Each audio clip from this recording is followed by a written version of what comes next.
فرزند زہرا یہ حالات برے ہیں۔ کاشانۂ بصیرت ایک ایسا مکمل یوٹیوب چینل جس پر محروم بصارت کے لیے بالخصوص اور تمام افراد کے لیے بالعموم سینکڑوں کی تعداد میں اسلامی کتب دستیاب ہیں۔ لہذا گزارش ہے کہ آپ اپنی ذمہ داری نبھاتے ہوئے کاشانۂ بصیرت کو سبسکرائب کرنے کے ساتھ ساتھ بیل آئیکن کو پریس کیجیے تاکہ آپ علم کے حصول کے ساتھ ساتھ مذہب اہل بیت کی اشاعت میں بھی اہم کردار ادا کرتے رہیں۔ کاشانۂ بصیرت، کاشانۂ بصیرت، کاشانۂ بصیرت۔ فرزند زہرا یہ حالات برے ہیں۔ کتاب معالی الصبتین کی جلد نمبر 2 کی ریڈنگ کا یہ 12واں پارٹ ہے۔ چھٹی مجلس کا آغاز ہو رہا ہے اور صفحہ ہے 287۔ ہیڈنگ ہے یزید اور سر مظلوم زہرا سلام اللہ علیہا۔ امام صادق علیہ السلام کا ارشاد گرامی ہے کہ جس طرح جناب یحییٰ کا قاتل حرام زادہ تھا، اسی طرح فرزند رسول کا قاتل بھی حرام زادہ تھا۔ امام باقر فرمایا کرتے تھے کہ انبیاء اور اولاد انبیاء کو حرام زادہ ہی قتل کرتا ہے۔ علماء اہل سنت میں معروف علامہ بکری کا کہنا ہے کہ میسون بنت بجدل کلبی اپنے والد بجدل کے گھر باپ کے غلام کے پاس سوئی تھی، جس سے یزید پیدا ہوا۔ علامہ بکری نے اس سلسلے میں یہ 2 اشعار بھی کہے ہیں: اگر آج زمانے نے ہمارے سر پر قتل اور وحشت ناک موت مسلط کر دی ہے تو کیا ہوا، قبل ازیں بھی تو حرام زادہ ابن زیاد اور بنی کلب کے غلام یزید نے میدان کربلا میں اولاد نبی کو شہید کیا ہے۔ بعض مورخین کے بقول میسون معاویہ کی کنیز تھی جس سے یہ یزید پیدا ہوا۔ بعض مورخین کے بقول معاویہ کو آلۂ تناسل پر ایک مرتبہ بچھو نے ڈس لیا تھا۔ معالجوں نے کسی بڑھیا سے جمع کو کہا، چنانچہ میسون بڑھیا طوائف تھی، اسے لایا گیا۔ معاویہ نے اس سے مباشرت کی جس کے نتیجے میں یزید طوائف ماں مسموم باپ اور زنا کی مباشرت سے بطور نتیجہ برآمد ہوا۔ والذی خبث کی آیت انہی باپ بیٹے کے حق میں نازل ہوئی ہے۔ یہی وجہ تھی کہ اس خبیث میں حکمرانوں جیسی ایک عادت بھی نہ تھی۔ صورت و سیرت ہر 2 غلاموں ہی جیسی تھیں، بس صورت چہرہ، مکروہ شکل، چپٹی ناک، سیاہ رنگت، نچلا ہونٹ اونٹ کی طرح دراز، کھردرے ہونٹ، چہرے پر چیچک کے داغ، چہرے ہی پر تلوار کا زخم، بھدا گلا، پھٹی ہوئی آواز۔ ترماح ابن عدی ابن حاتم طائی جب حضرت علی علیہ السلام کی طرف سے معاویہ کے پاس خط لے کر گیا تھا اور اس نے یزید کو گلا پھاڑ کر باتیں کرتے سنا تو اس نے یزید کی تصویر کشین الفاظ میں کی تھی: یہ گلا پھاڑنے والا روسیا جس کی سونڈ زخمی، جس کا حلق کھلا ہے اور ناک چپٹی ہے، کون ہے؟ دربار نے کہا، او بدو چپ رہ، کیا کہہ رہا ہے؟ تو نہیں جانتا یہ یزید ہے؟ ترماح نے کہا، میں کیا جانوں یزید کون ہے، اللہ کبھی اس کی مرادیں پوری نہ کرے۔ نتیجہ یہ کہ اس کی عادات اور شکل سب غلاموں ہی جیسے تھے، اسی لیے احساس کمتری میں مبتلا تھا۔ دربار میں سونے کی تاروں سے بنی ہوئی چادر اوڑھ کر بیٹھتا تھا، سونے کے جوتے پہنتا تھا، موتیوں سے جڑے ہوئے ریشمی تسمے جوتوں میں ڈالتا تھا، سونے کی چھڑی ہاتھوں میں رکھتا تھا جس پر کلمہ طیبہ لکھا ہوا تھا، سر پر یاقوت اور ہیروں سے جڑا ہوا تاج رکھتا تھا۔ اسی لباس میں تھا جب فرزند رسول کا سر اس کے سامنے پیش کیا گیا۔ مناقب کے مطابق اس خبیث نے 1000 رنگ خوشبوئیں لگا رکھی تھیں، لیکن جب سر مظلوم اس کے سامنے آیا تو سر سے اٹھنے والی مہک سے ہر خوشبو پھیکی پڑ گئی، جسے تمام اہل دربار نے محسوس کیا۔ لحوف کے مطابق اس نے رسول زادیوں کو اپنے عقب میں کھڑا کرنے کا حکم دیا تاکہ سر مظلوم سے کی جانے والی گستاخیاں نہ دیکھیں، لیکن جب اس نے شراب پی اور سر مظلوم سے جسارت کرنے لگا تو پھر نشے میں اسے کسی بات کا خیال نہ رہا۔ جناب سجاد اور جناب ام کلثوم زینب نے اسے جسارت کرتے ہوئے دیکھ لیا۔ جناب سجاد کے متعلق ہے کہ اس واقعے کے بعد آپ کبھی کسی حیوان کا کٹا ہوا سر بھی دیکھ کر برداشت نہ کر سکتے تھے۔ جب بنت زہرا نے دیکھا تو بے ساختہ بین کیا، ہائے حسین، ہائے حبیب رسول، ہائے مکہ و منا کے فرزند، ہائے دختر رسول کے پارہ جگر۔ مورخین بتاتے ہیں کہ بنت زہرا کی یہ بین سن کر دربار یزید میں بیٹھا ہوا ہر شخص بے ساختہ رونے لگا۔ قمقام کے مطابق سر مظلوم کو یزید کے سامنے پیش کرنے سے قبل غسل دیا گیا تھا اور ریش مبارک میں کنگھی کی گئی تھی۔ پھر یزید نے بید کی چھڑی خصوصی طور پہ منگوائی اور امام مظلوم کے دندان مبارک پر مارنے لگا۔ ابو برزہ اسلمہ صحابی دربار یزید میں بیٹھا تھا۔ جب اس نے یہ جسارت دیکھی تو اس سے نہ رہا گیا اور کہنے لگا، یزید تو ان ہونٹوں اور لبوں پر چھڑی مار رہا ہے جن کو نبی کونین بوسے دیتے تھے۔ میں نے اپنے انہی کانوں سے سنا ہے اور انہی آنکھوں سے دیکھا ہے کہ ایک دن حضور دونوں بھائیوں کے لب چوم کر فرما رہے تھے، تم دونوں جوانان جنت کے سردار ہو، اللہ تمہارے قاتل کو ہلاک کرے اور اللہ تمہارے قاتل پر لعنت کرے اور اسے جہنم کے بدترین مقام میں ٹھکانہ دے۔ یزید نے ابو برزہ کو دربار سے نکل جانے کا حکم دیا۔ معدن المصائب میں ہے کہ جناب سکینہ خاتون نے جب دیکھا کہ یزید چھڑی سے جسارت کر رہا ہے تو دھاڑے مار مار کر کہا، پھوپھی اماں ذرا بوسہ گاہ نبوی کو تو دیکھیے۔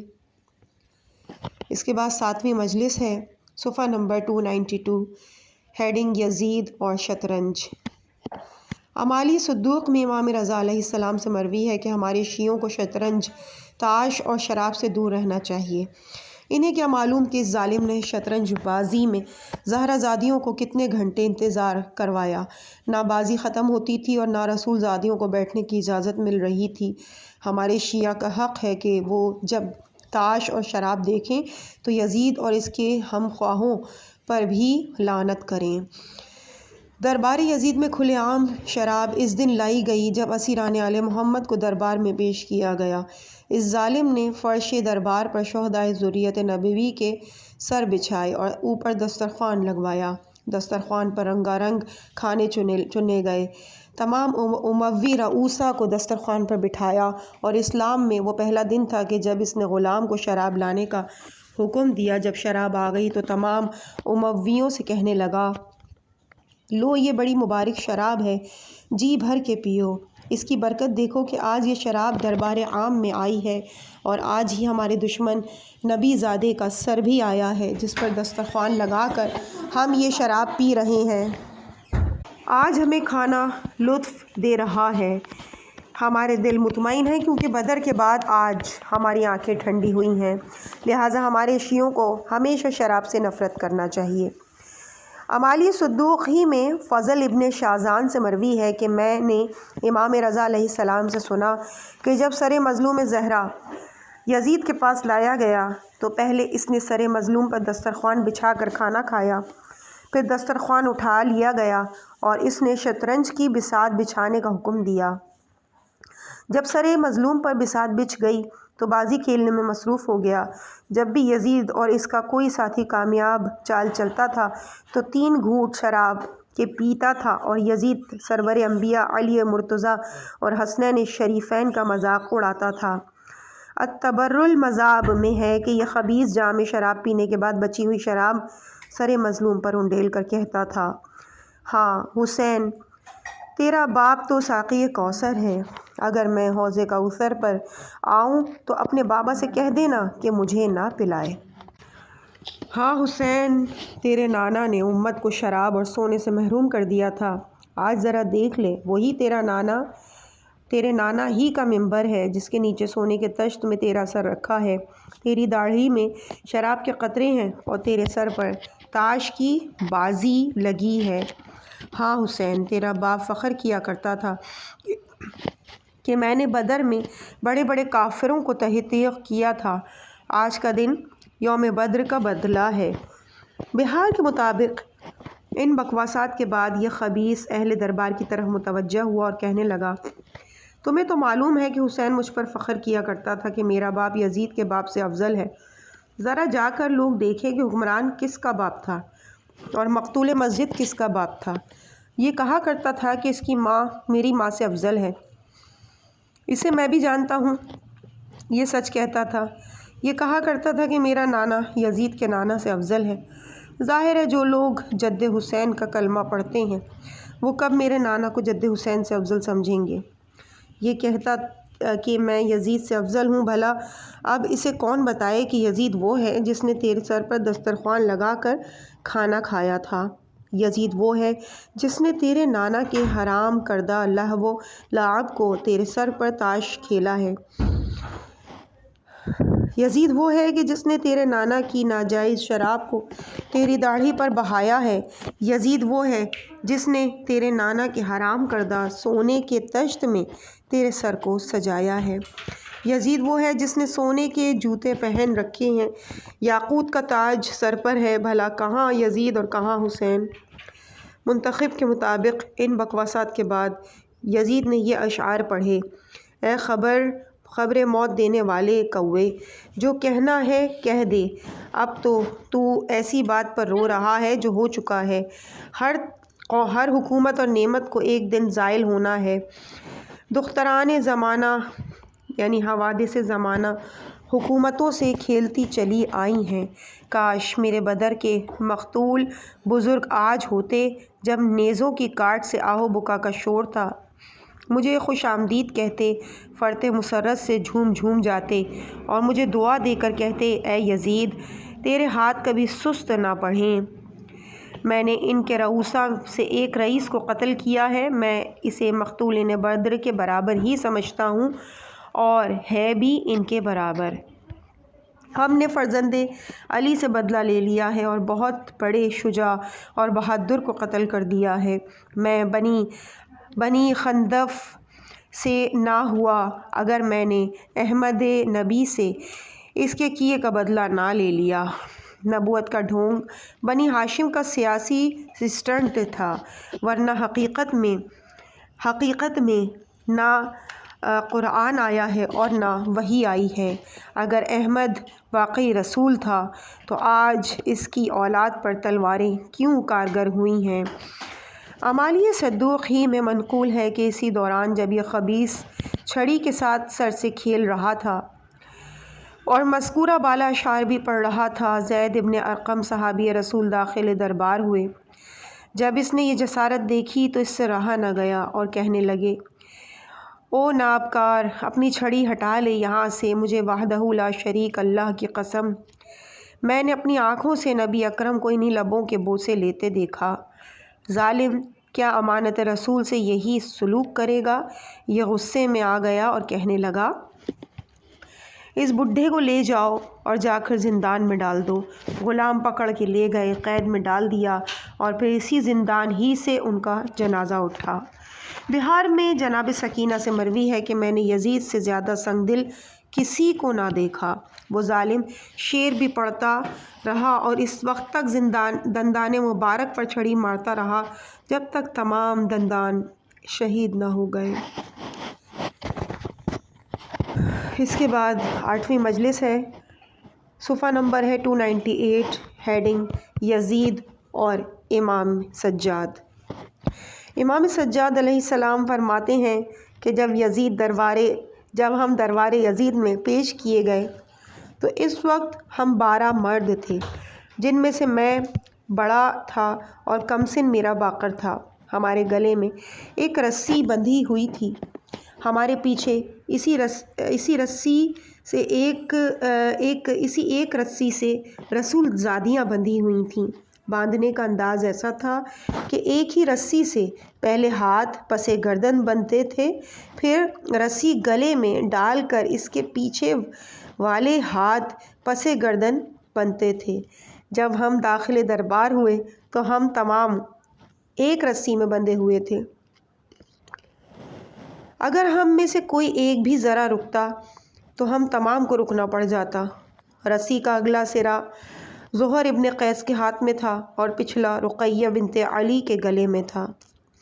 اگر ہم رفتار بچیوں اور بچوں کی وجہ سے ذرا کو سست ہوتی تو تازیانوں سے جلدی چلنے کو کہا جاتا۔ شیخ مفید فرماتے ہیں کہ جب قافلہ در دربار پر پہنچا تو عشرہ مبشرہ میں سے شمار ہونے والے مقتول مروان ابن حکم جنگ جمل کے ہیرو طلحہ کا بیٹا ابراہیم امام سجاد کے قریب ہوا اور امام سجاد سے کہنے لگا، آج بتاؤ فتح کس کی ہوئی؟ امام سجاد نے فرمایا، اگر فتح معلوم کرنا ہے تو جب ظہر کی نماز کے لیے مسجد میں جائے گا تو اذان و اقامت سنے گا یا پڑھے گا تو دیکھ لینا کہ فاتح کون ہے۔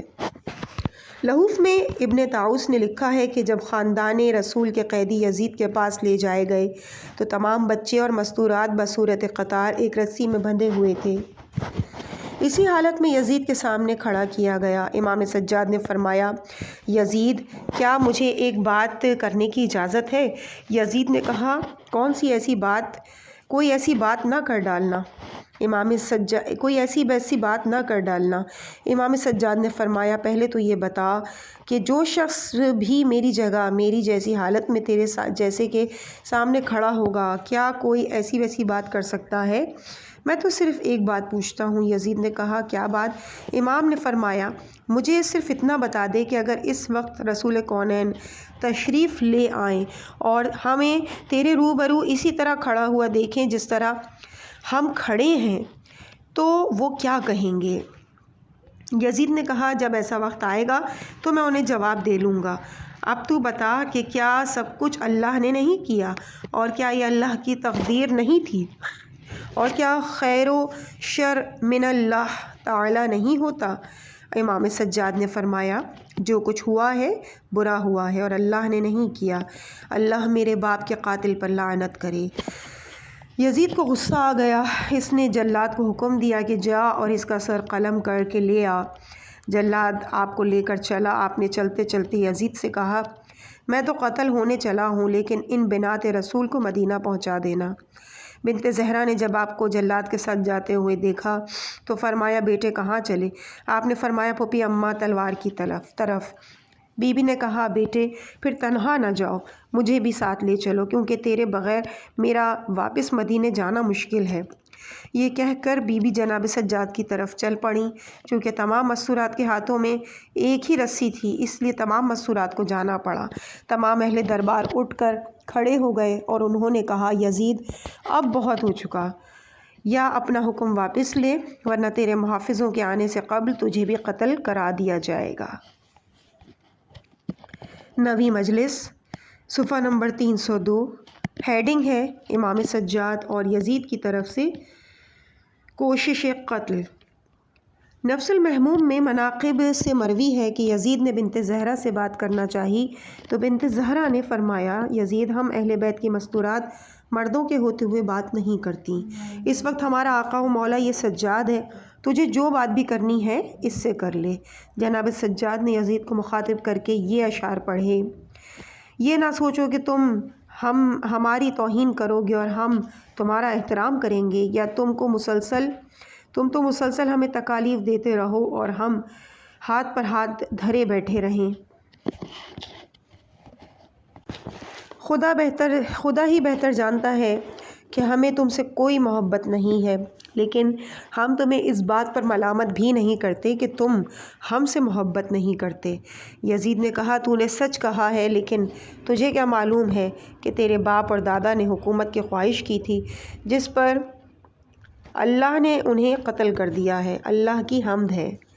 امام سجاد نے فرمایا، ولن تو نہ میرے دادا کو حکومت کی خواہش تھی جس کی گدی پہ تو بیٹھا ہے، اور نہ ہی میرا باپ اس کا خواہش مند تھا، اور ثانیاً اگر انہوں نے ایسی خواہش کی بھی ہے تو ان کا حق تھا۔ ہمیشہ نبوت اور امارت میرے ہی اجداد میں رہی ہے، اور یہ اس وقت کی بات ہے کہ جب تو پیدا بھی نہیں ہوا تھا۔ وہ میرا دادا علی ابن ابی طالب تھا، جس کے ہاتھ احد، بدر، خیبر، خندق اور حنین میں لشکر اسلام کا علم تھا، اور وہ تیرا دادا تھا جو لشکر کفار کا علم بردار تھا۔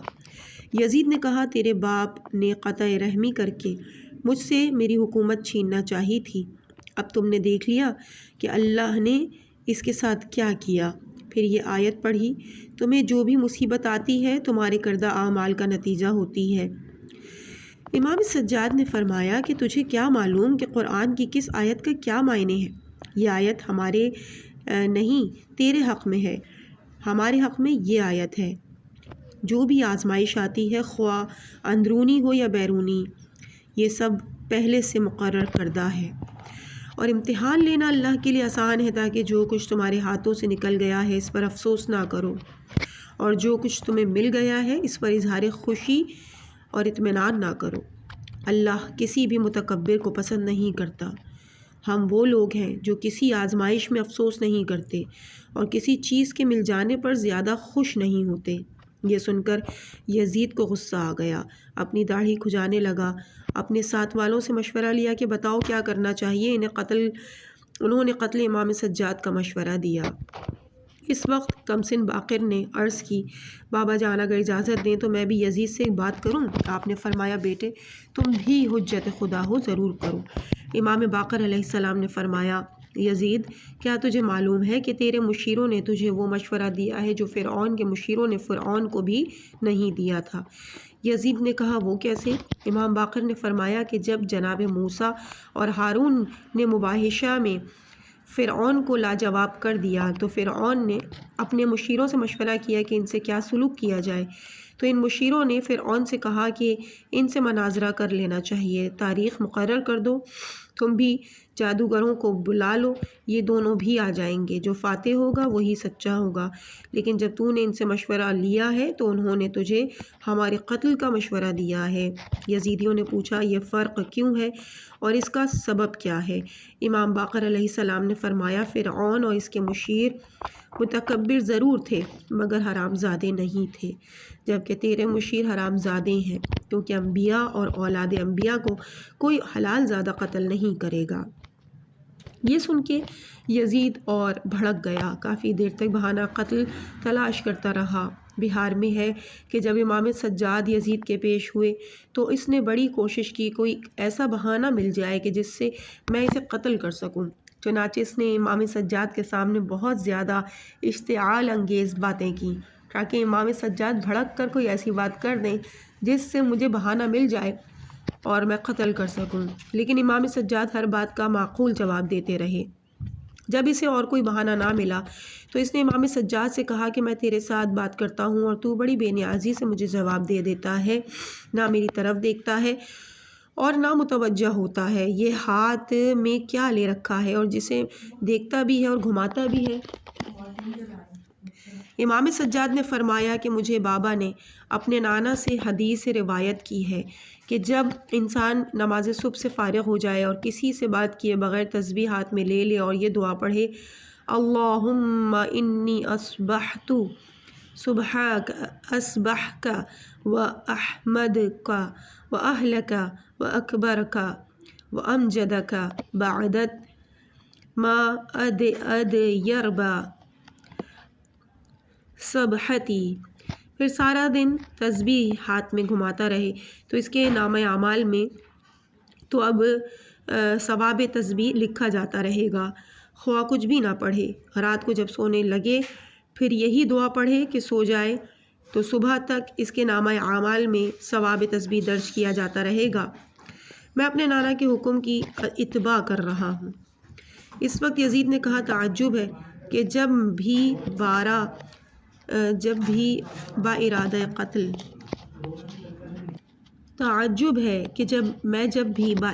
قتل اس سے کوئی بات کرتا ہوں تو ایسا جواب دیتا ہے کہ میں لاجواب ہو جاتا ہوں۔ دوسری مرتبہ یزید نے اپنے جلاد کو حکم دیا کہ چل سجاد کو اس باغ میں لے چل کہ وہاں پہلے قبر بنا لے، پھر سجاد کو قتل کر کے دفن کر دینا۔ جلاد قبر کھودنے لگا اور امام سجاد مصروف نوافل ہو گئے۔ جب وہ فارغ ہوا اور اس نے آپ کو قتل کا ارادہ کیا تو غیب سے ایک ہاتھ نمودار ہوا جو جلاد کے سینے پر اس زور سے لگا کہ وہ گر کر وہیں ڈھیر ہو گیا، چنانچہ اسی قبر میں اسے دفن کیا گیا۔ اس کے بعد 10ویں مجلس ہے صفحہ نمبر 307 پہ. ہیڈنگ ہے دربار یزید میں اسیران آل محمد کا تعارف. منتخب اور مہیج الاحزان کے مطابق جب یہ ظالم شطرنج سے فارغ ہوا تو اس نے ایک ایک بی بی کا نام لے کر سوال کیا اور اسے بتایا گیا کہ یہ کلثوم زینب بنت علی ہے، یہ ہانی بنت علی ہے، یہ صفیہ بنت علی ہے، یہ رقیہ بنت علی ہے، یہ سکینہ بنت حسین ہے، یہ فاطمہ کبریٰ بنت حسین ہے، یہ رباب زوجہ حسین ہے، یہ اسحاق زوجہ حسین ہے، یہ فروہ زوجہ حسین ہے، یہ لبابہ زوجہ عباس ہے، یہ فضہ کنیز زہرا ہے. جناب فاطمہ نے فرمایا یزید تجھے شرم نہیں آ رہی؟ ہر فاسق و فاجر رسول زادیوں کے نام سن رہا ہے. جناب سکینہ نے اپنا چہرہ ایک ہاتھ سے چھپا رکھا تھا. یزید نے پوچھا یہ کمسن کون ہے؟ اسے بتایا گیا کہ سکینہ بنت حسین ہے. یزید نے کہا بچی نے تو نے ہاتھ سے منہ کیوں چھپا رکھا ہے؟ جناب سکینہ نے یزید کو جواب دینے کی بجائے جناب سجاد کی طرف دیکھا. یزید نے پھر سوال کیا. بی بی نے کوئی جواب نہ دیا. جب یزید نے تیسری مرتبہ سوال کیا تو جناب سجاد نے فرمایا ظالم، گلے کی رسی اتنی تنگ ہے کہ کمسن بول نہیں سکتی. اس نے سپاہی کو حکم دیا کہ رسی کھلی کر. جب سپاہی قریب آیا تو بی بی تڑپ کر بھائی کے دامن میں آ گئیں. جناب سجاد نے فرمایا یزید یہ مر جائے گی لیکن کسی نامحرم کو ہاتھ نہ لگانے دے گی. یزید کے حکم سے جناب سجاد کے ہاتھوں سے رسی کھولی گئی. جب سجاد نے گرہ ڈھیلی کی یزید نے پھر اپنا سوال دہرایا. کمسن بچی نے پھر بھائی کی طرف دیکھا. جناب سجاد نے فرمایا میری کمسن بہن یزید کو بتا دے. بی بی نے کہا ظالم تو دیکھ رہا ہے کہ میرا سن چھوٹا ہے، میرے بال چھوٹے ہیں، میں بالوں سے پردہ نہیں بنا سکتی، اس لیے ہاتھ سے پردہ بنا رکھا ہے. تجھے اتنا بتا دوں کہ میرے بابا کے قتل پر زیادہ دیر تک خوش نہ رہ سکے گا. کل یوم محشر کے لیے اپنا جواب تیار کر لے. مقتل ابو مخنف کے مطابق یزید نے بنت زہرا سے مخاطب ہو کر کہا اللہ نے تمہارے ساتھ کیسا سلوک کیا ہے؟ بی بی نے جناب سجاد سے اجازت لی اور فرمایا اے ہماری آزاد کردہ کنیز کے بیٹے، ذرا دیکھ لے تیری کنیزیں پردے میں ہیں اور رسول زادیاں کربلا سے شام تک بے پالان کے اونٹوں پر بے مخنہ و چادر سفر کر کے تیرے دربار میں بھی بے پردہ ہیں. دختران نبی پر یہود و نصارہ نے ترس کھایا لیکن تیرے سنگ دل سپاہیوں نے ترس نہیں کھایا. ارشاد مفید کے مطابق جناب فاطمہ بنت حسین سے مروی ہے کہ دربار یزید میں ایک شامی نے میری طرف اشارہ کر کے کہا اے یزید یہ کنیز مجھے دے دے.